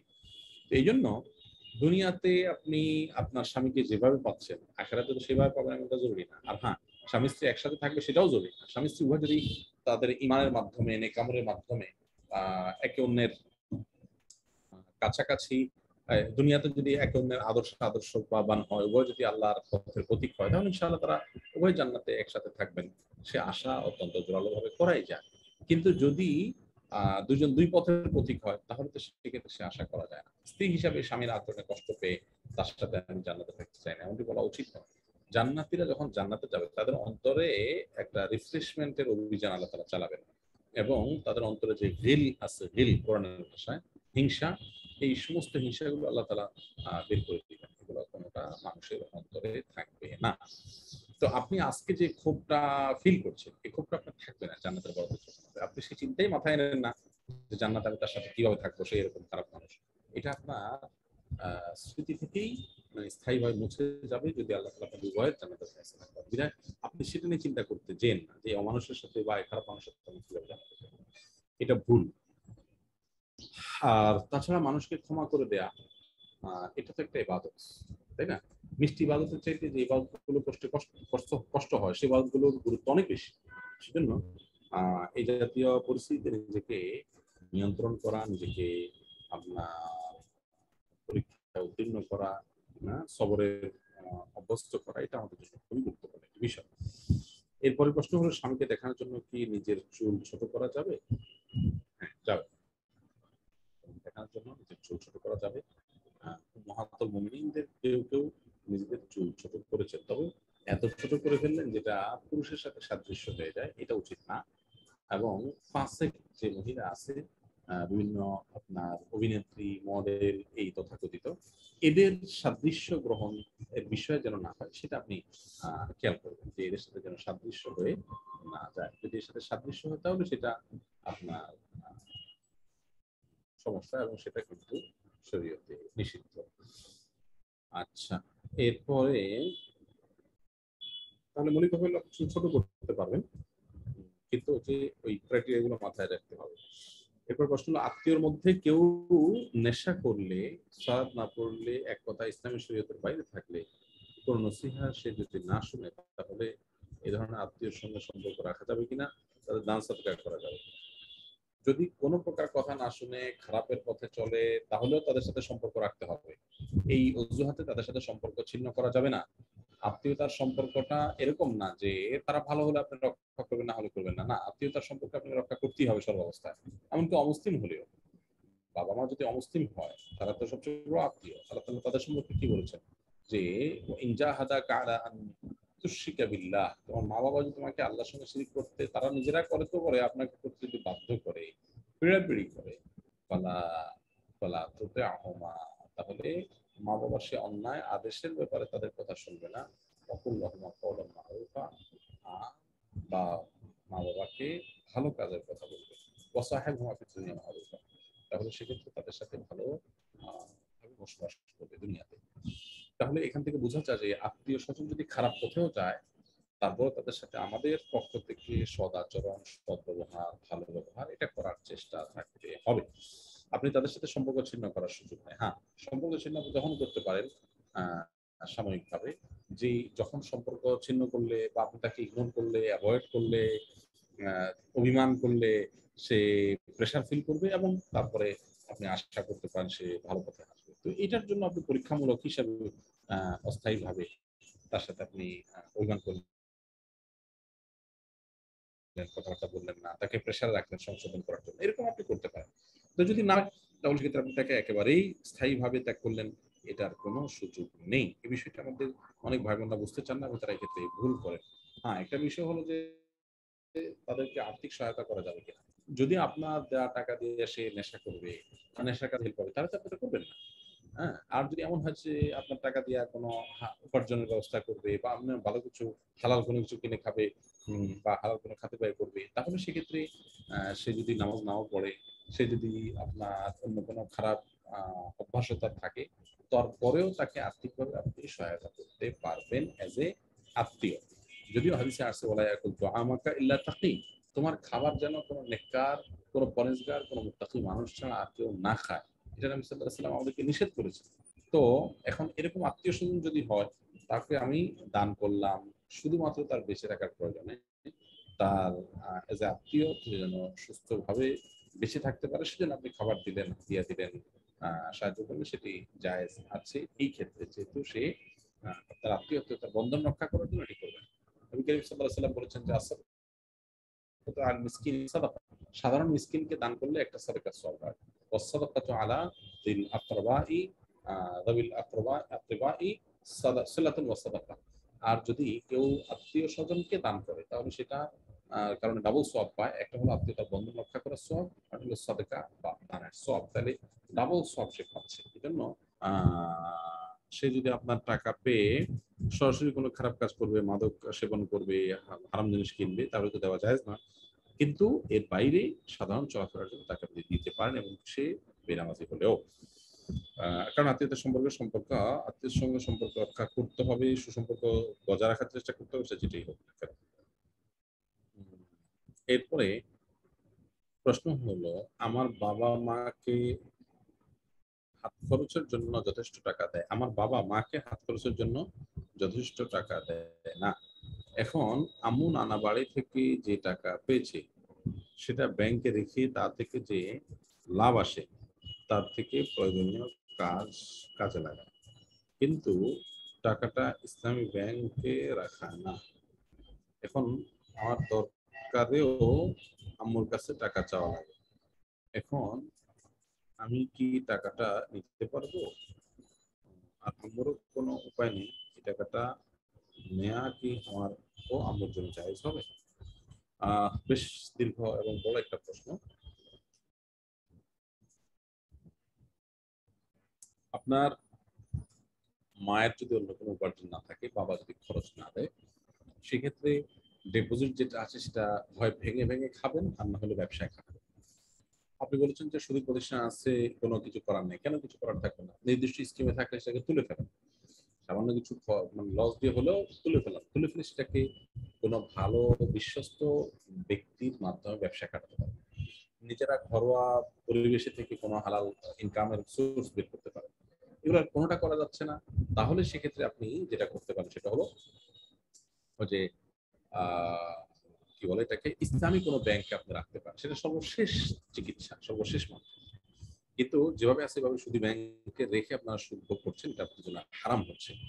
আপনাদের সাধ্যের শেষটুকু আপনারা ব্যয় করবেন, এরপরে দুনিয়াতে বেঁচে থাকার জন্য মানুষের খুব বেশি কিছু প্রয়োজন হয় না। আমরা নিজেদেরকে ছোট করতে রাজি না। হালাল উপার্জনের জন্য জান্নাতে যাওয়ার প্রয়োজনে আমাকে হালাল মেনটেন করতে গিয়ে ছাড় দিতে হবে, ছাড় দিতে গিয়ে আমাকে আপনার আমার স্ট্যাটাসের সাথে যায় না এমন কাজ হয়তো আমাকে করতে হবে, একটু হয়তো তুলনামূলকভাবে আমার চলতে ফিরতে অসুবিধা হবে, তারপরেও সেটাকে আমার মেনে নিতে হবে শুধুমাত্র আখিরাতের জন্য। আল্লাহ তৌফিক দান করুন। এরপর প্রশ্ন হলো, আল্লাহ তাআলা বান্দার জন্য তাকদীরে যা লিখে রেখেছেন হুবহু কি তাই হবে, নাকি আল্লাহর লিখিত বিষয় থেকে কম বেশি হওয়ার সম্ভাবনা আছে? আল্লাহ যা লিখেছেন হুবহু তা হবে। আল্লাহ প্রতিটা বিষয়, ছোট বড় প্রত্যেকটা বিষয় আল্লাহর লেখা আছে। মানে ওমা মিন রাব্বিন ওয়া লা ইয়াবসু ইল্লা ফি কিতাবিন মুবিন। ছোট আর্দ্র শুষ্ক যা কিছু আছে না আছে, এই সব কিছু আল্লাহ তাআলার কাছে নিবদ্ধ আছে। বিধায় আল্লাহর যে নির্ধারণ এটা পরিবর্তন হওয়ার কোনো সুযোগ নেই। আল্লাহ তাআলা বলেছেন যে ইন্না খালাকনাহুল কদর, আমি এই পৃথিবীকে সৃষ্টি করেছি নির্দিষ্ট নির্ধারিত সময় ক্ষণ এগুলোর সব অনুযায়ী। অতএব ইনশাআল্লাহ বিদিনা তাকদীরে যা লেখা আছে সেটা হুবহুই হবে, কোনো পরিবর্তন হবে না। তবে হ্যাঁ, তাকদীরের মধ্যে একটা পার্ট আছে যেটাকে তাকদীরে গায়রে মুবরাম বলা হয়, যেটা দোয়ার মাধ্যমে আল্লাহ তাআলা পরিবর্তন করে থাকেন। অতএব সেটুকু তাকদীর পরিবর্তনশীল। কিন্তু মনে রাখতে হবে সেই তাকদীরও পরিবর্তন হয়ে কোথায় গিয়ে ঠেকবে, বান্দা পরিবর্তন করাতে পারবে কিনা তার আমল দ্বারায় আল্লাহ তাআলার কাছে পরিবর্তন চেয়ে নিতে পারবে কিনা সেটাও কিন্তু আপনার হাদিসে বর্ণিত আছে। সেটা কিন্তু আল্লাহ তাআলার কাছে প্রকাশিত। অর্থাৎ আল্লাহর কাছে কোনো কিছু গোপন নেই এবং তার তার জানার বাইরে কোনো কিছুই হবে না, তার নির্ধারণের বাইরে কিছুই হবে না। এর পরের প্রশ্ন হলো, আমি যার হয়ে প্রশ্নটি করছি তিনি ইন্তেকাল করেছেন। তার পরিবারের ২ পুত্র সন্তান ও স্ত্রী রয়েছেন। তার মা জীবিত আছেন এবং আরো ১ ভাই ও ৩ বোন পরিবার রয়েছেন। জীবদ্দশায় তিনি একটি ফ্ল্যাট ক্রয় করেছিলেন যে ব্যাপারে তার মাতা এবং ভাই বোনদের জানানো হয়নি। এই ফ্ল্যাটটি তিনি তার স্ত্রীকে মৌখিক সাক্ষ্যের মাধ্যমে ওসিয়ত করেছিলেন, যার কয়েকজন সাক্ষী আছে। সাক্ষীগণ ফ্ল্যাট বিক্রেতা এবং ওই ব্যক্তির শাশুড়ির পক্ষের লোকজন। এমত অবস্থায় কাগজপত্র সম্পন্ন হবার পূর্বেই তিনি মারা যান। তার মাতা এবং ভাই বোনদের কোনো কিছু না জানিয়ে তার ওসিয়ত অনুযায়ী ফ্ল্যাটটি তার স্ত্রীর নামে রেজিস্ট্রি করার ক্ষেত্রে সেই দৃষ্টিকোণ কি? দেখুন, স্বামী তার স্ত্রীকে কোনো কিছু উপঢৌকন দিতে পারেন, হ্যাঁ? সেটা ভিন্ন বিষয়। অ্যাজ এ উপঢৌকন কোনো কিছু দিলেন। মুশকিল হলো ওয়ারিসদেরকে ওসিয়ত করা যায় না। হুম? অর্থাৎ আমার মৃত্যুর পরে আমার ওয়ারিস এটার মালিক হবে। এটা বলা যায় না। কিন্তু জীবদ্দশায় একজন মানুষ একজন স্বামী তার স্ত্রীকে গিফট করলেন, স্ত্রী তার স্বামীকে গিফট করলেন। জীবদ্দশায় দিয়ে এটা জায়েজ আছে।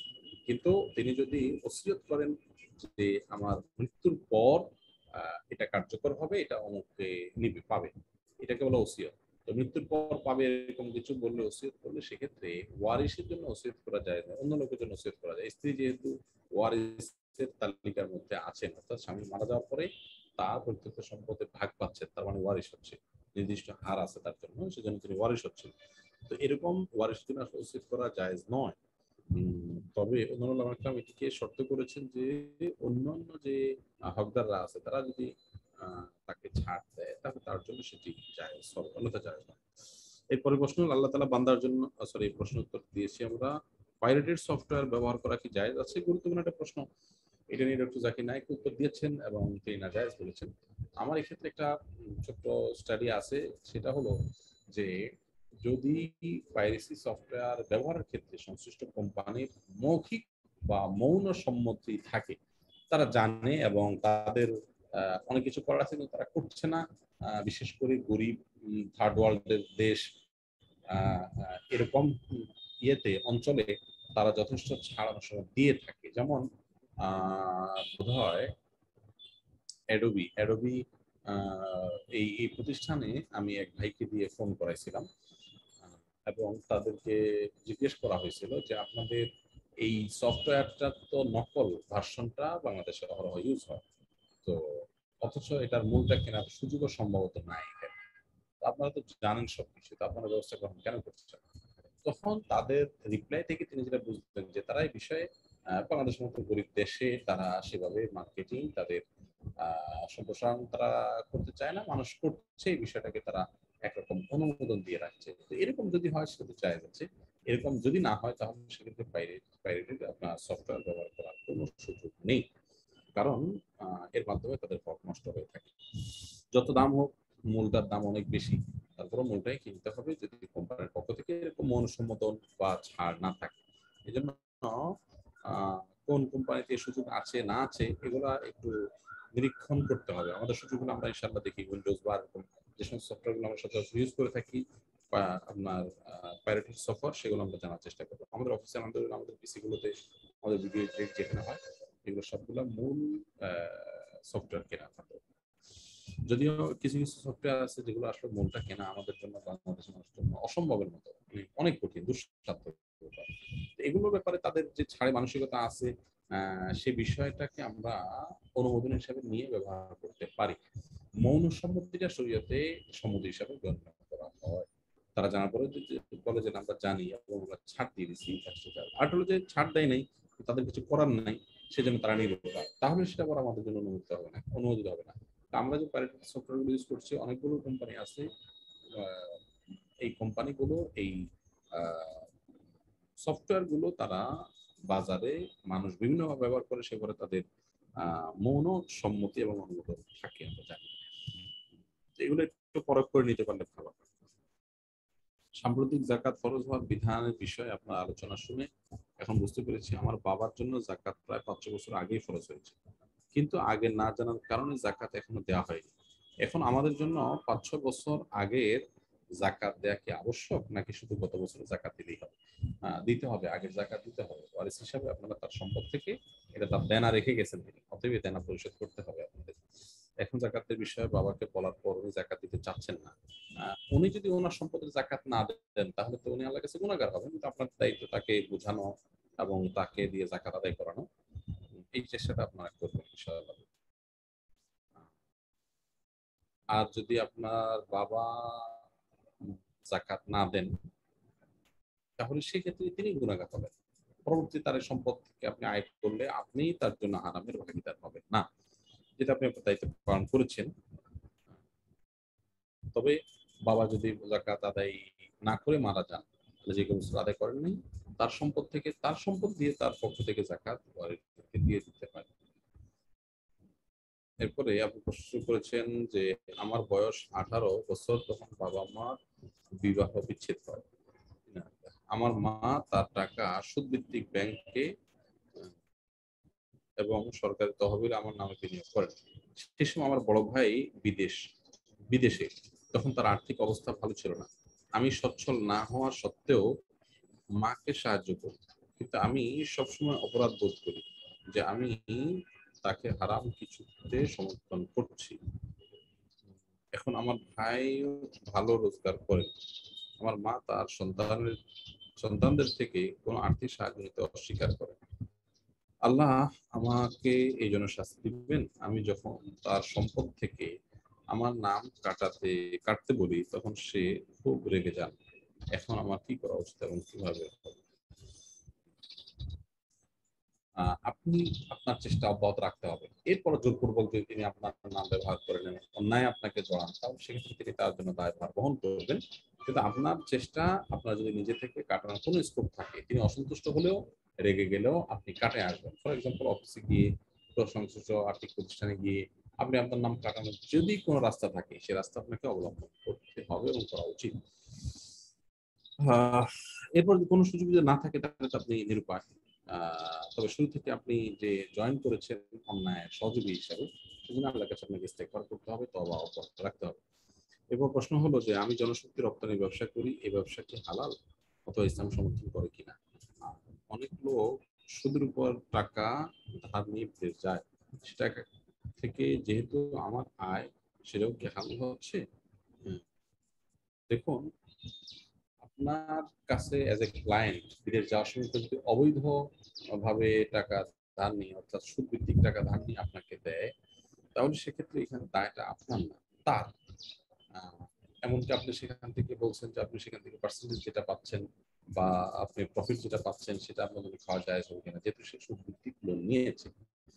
তো আসলে এটার জন্য এই এই জিনিসটা হারাম লিআইনি না। যদি লিআইনি হতো তাহলে এটা আপনার জন্য জায়েজ হতো না। লিআইনি কি? লিআইনি মানে হলো যে জিনিসটা আপনাকে বিনিময়ের সাথে দিচ্ছে ওই জিনিসটাই হারাম। যেমন শুকরের গোশত দিচ্ছে, চুরি করে এনে টাকা দিচ্ছে, এটা হারাম লিআইনিহি বলে। আর হারাম লিগাইরিহি হলো সে লোন নিয়েছে, তো লোনের টাকা আপনার দিচ্ছে, এখানে তো দোষী কিছু না। হ্যাঁ, লোনের পাশাপাশি সে সুদ দিবে এই নিয়ত করেছে, সেজন্য লোন নেওয়াটা তার জন্য হারাম হয়েছে। এটাকে বলে হারাম লিগাইরিহি, অন্য কারণে হারাম হওয়া, সাইড কারণে। এই জাতীয় বিষয় যদি হয় তাহলে সেই ক্ষেত্রে সেটার জন্য আপনাকে দায়ী হতে হবে না ইনশাআল্লাহ।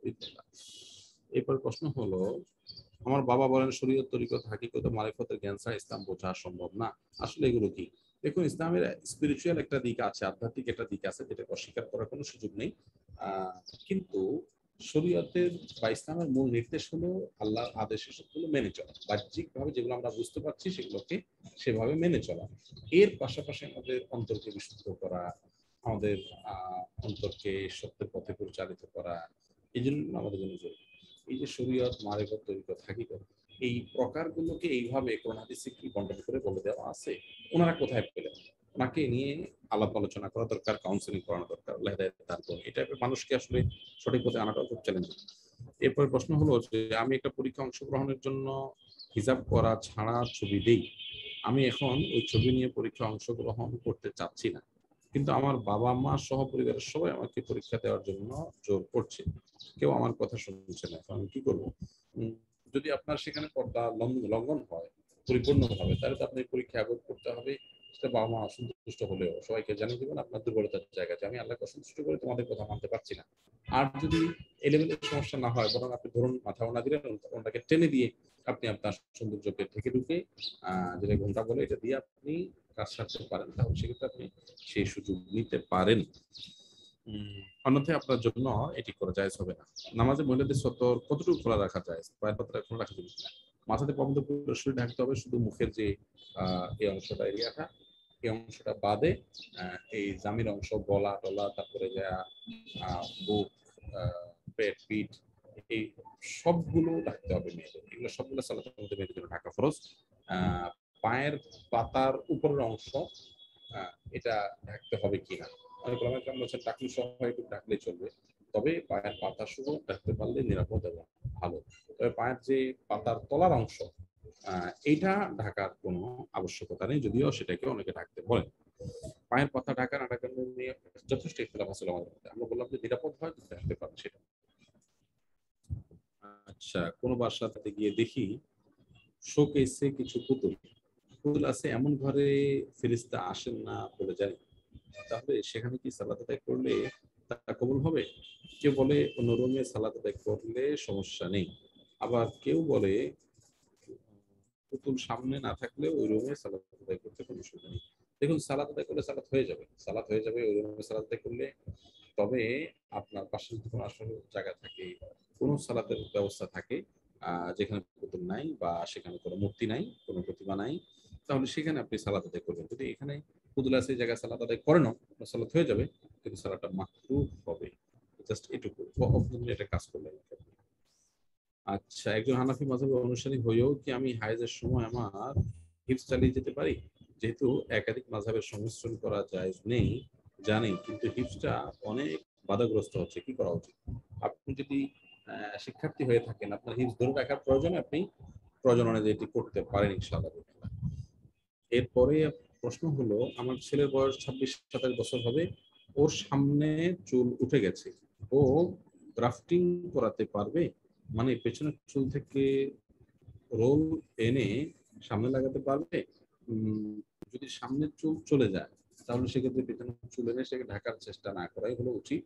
এটা আল্লাহ সৃষ্টিতে পরিবর্তন অথবা মানুষের কাছে বাস্তব অবস্থার প্রতি ভিন্ন কোনো বার্তা দেওয়ার সামিল, সেজন্য এটিকে ওলামায়ে কেরাম নিষেধ করেন। অতএব এটিকে নিশ্চিত করা উচিত, এবং এই জন্য পরিস্থিতিতে একটু করে রুমাল করে বা কিছু একটা করে নিজের মাথা ঢাকার চেষ্টা করা ভালো। এরপরে প্রশ্ন হলো, আমি জানি আমাদের শেষ বৈঠকে হাতে তাশাহুদ আঙ্গুল উঠানো ও নাড়ানো সুন্নাহ। 4 রাকাত বিশিষ্ট নামাজের 2 রাকাত নামাজের পর শুধু তাশাহুদ শুধু আবার আমি জানি আমাদের শেষ বৈঠকে তাশাহুদ আঙ্গুল উঠানো নাড়ানো সুন্নাহ। 4 রাকাত বিশিষ্ট নামাজের 2 রাকাত নামাজের পর শুধু তাশাহুদ পড়ার সময়ও কি আঙ্গুল উঠানো নাড়ানো করা লাগবে? জি, সকল বৈঠকে, শেষ বৈঠকে, দ্বিতীয় বৈঠকে, দোনো বৈঠকে আমরা তাসাউদ প্রশ্ন এভাবে আঙ্গুল দিয়ে সাক্ষ্য দিব। এভাবে এই আঙ্গুল আর এই আঙ্গুল দিয়ে এভাবে ধরে এই আঙ্গুল দিয়ে এভাবে থাকবে, আমরা এইভাবে উভয় সাক্ষ্য দেবো। এটা হলো সাক্ষ্য দেওয়া। এভাবে যে সাক্ষ্য দিতে আসলে মানুষের আঙ্গুল তুলে এই সাক্ষ্যটা দিতে হবে। এটা দেওয়া হলো সুন্নাত, না দিলে নামাজ হয়ে যাবে, এটা কোনো জরুরি না। এটা নাতে হবে কিনা দুই রকমের মত আছে উলামায়ে কেরামের, এবং এর দুটো মতের সপক্ষে হাদিস আছে, যেটা ব্যাখ্যায় কেউ বলছে নাতে হয় আর কেউ বলছে না তুলে রাখলেই হয়, সাক্ষ্য হয়ে যায়। তো যে কোনোটা করলেই হবে ইনশাআল্লাহ, দুইটাই অথেন্টিক এবং আপনার দলিল সম্মত। আমি তুলনামূলকভাবে এই তুলে রাখা মতটাকে শক্তিশালী মনে করি, শেষে নামায় ফেলা। না থাকার যে হাদিস বলা আছে সেখানে আসলে উঠানো আর শেষে নামানো এটাকে না বোঝানো হয়েছে, এটা আমার কাছে মনে হয়। এবং বেশিরভাগ হাদিসে ইশারা করার কথা আছে, তো ইশারাটা আসলে না এলে হয় না, উঠাইলেন এরপর আপনি নামাবেন, শেষে নামাজ ফেলবেন, এটা হলো ইশারা করার দ্বারা বোঝানো হয়। এই জন্য নামানোর চাইতে উঠানো আর নামানোটা বিষয়টা বেশি দলিল সমৃদ্ধ মনে হয় এই মতটা, যে না এটা থাকা না বরং উঠানো এবং নামানো। এবং এই বিষয়টা আমাদের করতে হবে হলো প্রথম বৈঠকে, শেষ বৈঠকে, সকল বৈঠকে। আচ্ছা, এরপর প্রশ্ন হলো যে আমার পরিবারের দিনদার না, তাই তারা আমাকে বেদিন ছেলের সঙ্গে বিয়ে দিতে চায়। প্রায় বিয়ে ঠিক, কিন্তু আমি বিয়ে করতে রাজি নই। এমনকি বাবা মার মুখের উপর কিছু কথা বলতে পারবো? আর তাদের কোনো পারমিশন না নিয়ে আমি নিজেই বিয়ে করতে পারবো কিনা? এই বিষয়ে আমাদের একটা ভিডিও আছে, আমাদের পেজে দেখে নিবেন। খোলাসা কথা হলো, যদি তারা আপনাকে দিনদার পাত্রের সাথে কোনোভাবে বিয়ে দিতে রাজি না হয়, বা এমন পাত্রের সাথে বিয়ে দিতে বাধ্য করে আপনাকে, যে পাত্রের সাথে বিয়ে করলে আসলে আপনার দিনদারিটা হুমকের মধ্যে পড়বে, তাহলে সেক্ষেত্রে আপনি অবশ্যই তাদের বিনয়ের সাথে, তাদের সাথে আপনি বিতর্ক করতে পারেন, বোঝানোর নিয়তে, বেয়াদবির নিয়তে না, বিনয়ের সাথে। এবং তাদেরকে বোঝানোর পাশাপাশি অন্য কাউকে তাদেরকে বোঝাতে পারেন। যদি তারা আপনাকে এমন ছেলের সাথে বিয়ের জন্য বাধ্য করে যার সাথে বিয়ে করলে আপনার দিন পরিপূর্ণ হুমকির মধ্যে পড়ে যাবে, তাহলে সেক্ষেত্রে তাদের আসলে ওলি হওয়ার বা অভিভাবক হওয়ার যে যোগ্যতা সেটা তারা হারিয়ে ফেলেন। এক্ষেত্রে স্থানীয় ইমাম সাহেব বা কোনো আলেম আপনার পুরো অবস্থা যাকে বলা যায় বলে সলিউশনে তাকে অভিভাবক বানিয়ে আপনি বিবাহ সম্পর্কে আবদ্ধ করতে পারেন। এরপর প্রশ্ন আমি একজন রিটায়ার্ড, আলহামদুলিল্লাহ জীবনের সব ছেড়ে দেওয়ার পরেও আল্লাহ আমাকে ভালো রেখেছেন। যখনই যে দোয়া চাই কবুল হয়, কষ্ট পেলেও আল্লাহ সমাধান দেন। আমি আমার ফ্যামিলির হেদায়েতের দোয়া কবুল হয় না। আমি জানি আল্লাহ তাআলা যে সময় যা দিবেন তাই সঠিক। আমার প্রশ্ন হচ্ছে যে আমি আর কি করব, আর কিভাবে বলবো? দেখুন, আপনি আপনার জায়গা থেকে তাদেরকে হেদায়েতের জন্য দোয়া করবেন, চেষ্টা করে যাবেন। আমাদের কারোর হেদায়েতের তো মালিক আমরা কেউ না, এটা তো আমাদের হাতে নাই। আল্লাহ বলেছেন যে ইন্নাকা লা তাহদি মান আহবাবতা, হে রাসূল আপনি চাইলেই যাকে তাকে হেদায়েত দিতে পারবেন না। অতএব আমরা চেষ্টাটা করে যাব, হেদায়েত দেওয়ার একমাত্র মালিক আল্লাহ রাব্বুল আলামিন। এটার জন্য আমরা হেজিটেশন করব না দোয়া করতে, এবং বিদেশ সন্তুষ্ট থাকবো না, বরং আপনি দোয়া করে যাবেন, চেষ্টা করবেন, হয়তো আল্লাহ তাআলা তাকে এমন সময় কবুল করবেন যখন আপনি দুনিয়াতে বেঁচে নেই। আপনি যে চেষ্টা করেছেন তার জন্য আপনি আল্লাহর কাছে সাহায্য এমনিই পাবেন ইনশাআল্লাহ। এরপর প্রশ্ন হলো, প্রিয়বৃত্ত স্বামী স্ত্রী মিলনের উপর নিষিদ্ধ সময় আছে কি? না, পিরিয়ড যদি না থাকে তাহলে আর নিষিদ্ধ কোনো সময়, যে কোনো সময় স্বামী স্ত্রী মিলন করতে পারে। রোজা অবস্থা করতে পারবেন না, জাস্ট একটু। কিছু হাসপাতাল আছে যেখানে ডেলিভারির সময় শুধু নারী ডাক্তার বা নার্স থাকে, কিন্তু ওইসব হাসপাতাল অনেক ব্যয়বহুল, যা অনেকের পক্ষে বহন করা সম্ভব হয় না। সেক্ষেত্রে সরকারি হাসপাতাল ডেলিভারি করতে গেলে পর্দা লঙ্ঘন হয়, এক্ষেত্রে স্বামীর করণীয়। যদি আর্থিক সঙ্গতি না থাকে তাহলে মূল অবস্থা সে সার্ভিস দিতে পারবে। তবে এখন অনেক দিনদার ডাক্তার আলহামদুলিল্লাহ আছেন, যারা এই ক্ষেত্রে মানুষকে যথেষ্ট হেল্প করেন। তো সেগুলো নেওয়ার চেষ্টা করা উচিত। যদি আপনার আর্থিক সঙ্গতি না থাকে এবং সেই জন্য আপনি সরকারি হাসপাতালে যান, পর্দার ব্যাঘাত হলেও আপনি চেষ্টাটা করবেন পর্দা যতটুকু মেনটেন করা যায়, বাকিটুকুর জন্য আল্লাহর কাছে আপনি ইস্তেগফার করবেন। আচ্ছা, এরপরে প্রশ্ন হলো, প্রসব করার পর ভালো করে পবিত্র হওয়ার চেষ্টা করলেও মনে হয় কোথাও ছিটাফোঁটা লেগে আছে, তা দিয়ে বিছানা নাপাক হয় মনে হয়, করণীয় কি? প্রসব করার পর ভালো করে প্রতিরোধ করার চেষ্টা করার পরও কোনো ছিটাফোঁটা লেগে থাকে, যাতে বিছানা নাপাক হয়। দেখুন, এরপর লিখছেন আপনি যে নামাজের পর বায়ু বের হচ্ছে সন্দেহ করে, সূচি বায়ুর রোগ বলে এটাকে, সন্দেহের রোগ, ওয়াসওয়াসার রোগ। এটার কোনো ভ্যালু ইসলামে নেই। আপনি যে পেশাব করেছেন, পেশাব করার ফলে যে ছোট ছিটা আসে, যেগুলো ওই যে সুইয়ের আগা যে পরিমাণ পানি থাকে ওই পরিমাণ, এরকম যদি হয় তাহলে সেক্ষেত্রে সেই ছিটার কারণে আমাদের শরীর বা কাপড় নাপাক হবে না, ওইটা নিয়ে আমাদের অনেক কোনো কারণ নেই। আর বায়ু নির্গত হয়েছে আমি যদি নিশ্চিত না হই, তাহলে ওইটা নির্গত হয় নাই ধরে নিতে হবে। এক সাহাবী নবী সাল্লাল্লাহু আলাইহি ওয়াসাল্লাম বলেছেন, তুমি আওয়াজ না শোনা পর্যন্ত তোমার বায়ু নির্গত হয়েছে এটি তুমি মনে করবে না। কারণ অনেকের মধ্যে এটা ওয়াসওয়াসা বা কুমন্ত্রণা রোগ আছে, সে অযথাই আপনার মনে করতে থাকে যে বের হয়ে গেছে মনে হয়। এরপর প্রশ্ন, প্রসব করার পর ভালো করে পবিত্র হওয়ার চেষ্টা করলেও মনে হয় যে আপনাদের গেল। 100 আয়াত পড়ার একটি সহিহ হাদিস রয়েছে। ইদানিং অনেকে কয়েকটি সূরার আয়াত দিয়ে 100 আয়াতের কথা বলছে, এটি কতটুকু সহিহ? দেখুন, আপনি 100 আয়াত, এটা তো যে কোনো জায়গা থেকে পড়লে 100 আয়াত ফিল আপ হয়ে যাবে, কিন্তু 100 আয়াত পড়ার জন্য কোথায় কোন সময় পড়ার জন্য আপনাকে নির্দেশনা দেওয়া হয়েছে, সেটা আপনি আদৌ প্রমাণিত কিনা সেটা আগে দেখতে হবে। 100 আয়াত বললে তো যে কোনো জায়গাতে 100 আয়াত পড়লেই হয়। রাতের আমল আছে, সূরা মুলক পাঠ করা এবং সূরা সিজদা পাঠ করা, অনেকগুলো লম্বা লম্বা সূরা পাঠ করা, সেগুলো আমাদেরকে সংশ্লিষ্ট সূরায় পাঠ করতে হবে, অন্য জায়গায় পাঠ করলে হবে না। বাকি আয়াত সংখ্যা কোথাও নির্ধারণ করা থাকলে সেখানে যে কোনো আয়াত পড়লেই কিন্তু হয়ে যাবে, যদি কোনো সূরার নির্দিষ্ট করা না দেওয়া থাকে। এরপর প্রশ্ন হলো, কিয়ামতের দিন মুমিনের পাল্লায় কোন জিনিস বেশি ভারী হবে? মুমিনের পাল্লায় সবচেয়ে বেশি ভারী হবে তার সদ আচরণ, ভালো ব্যবহার, আখলাক, এই বিষয়ে তিনি হাদিস বর্ণিত হয়েছে। এরপর প্রশ্ন হলো, আমার মনে দুজন অথবা আমার সাথেই কেউ গীবত করছে, আমার সামনে দুজন অথবা আমার সাথেই কেউ গীবত করছে, আর আমি তাদের গীবতের ভয়াবহতা বলতে গেলে হয়তো রাগ করে অথবা অন্য কিছু বলে যা সম্পর্ক নষ্ট হওয়ার অবস্থা। এই পরিস্থিতি আমার করা উচিত। এই পরিস্থিতিতে সে মজলিস ত্যাগ করবেন, সে ব্যক্তিকে ত্যাগ করবেন, নিজেকে আপনি বাঁচানোর চেষ্টা করবেন। বাস তারা যদি না শুনে, আপনি আপনার নিজের নফসকে যথাসম্ভব সেগুলোতে দূরত্ব রাখবেন। এরপর প্রশ্ন হলো যে, কোনো মুসলিম মহিলা ইসলাম প্রচারের কাজের জন্য সোশ্যাল মিডিয়ার সামনে আসতে পারে? সোশ্যাল মিডিয়াতে মহিলাদের একান্ত ক্লোজ যদি কোনো গ্রুপ থাকে, শুধুমাত্র সেইখানে আসতে পারবে। আদারওয়াইজ আপনার সোশ্যাল মিডিয়াতে তারা আপনার ভিডিও, অডিও এগুলো পাবলিকলি দিয়ে নারী পুরুষ সকলকে দাওয়াতের কাজ করতে পারবে না। আর শুধুমাত্র টেক্সট কন্টেন্ট যদি দাওয়াতি কাজ করে, সেক্ষেত্রেও তার প্রাইভেসি পর্দার যে নির্দেশনা আছে সেগুলো মেনে যদি তিনি করেন, তাহলে ইনশাআল্লাহ সেটাও তিনি করতে পারবেন। হাদা ওয়াসাল্লি ওয়াসাল্লিম আলা নবিয়িনা মুহাম্মদ। আমরা প্রশ্ন সবগুলো মোটামুটি শেষ করেছি, আলহামদুলিল্লাহ। আমি কিছুটা শারীরিকভাবে অসুস্থ, এজন্য সময় মতো শুরুও করতে পারিনি। আল্লাহ তাআলা আমাদেরকে যে কথাগুলো শুনলাম, জানলাম, সেগুলো মানার তৌফিক দান করুন। ইনশাআল্লাহ বিল্লাহ আমাদের জবানকে আমরা হেফাজত করবো, বাকশক্তিকে সদ্ব্যবহার করবো। আল্লাহ তাআলা আমাদের সবাইকে সেই তৌফিক দান করুন। ইন আসাবতু ফামিনাল্লাহ, যদি সঠিক কিছু বলে থাকি আল্লাহর পক্ষ থেকে, ওয়া ইন আখতাতু ফামিন্না মিনাশ শাইতান, যদি ভুল কিছু বলে থাকি তাহলে শয়তানের তরফ থেকে। জাযাকাল্লাহ খাইর। আমরা বোধহয় শেষ করতে পারি না ভাই? জি ইনশাআল্লাহ শেখ, জাযাকাল্লাহ খাইর।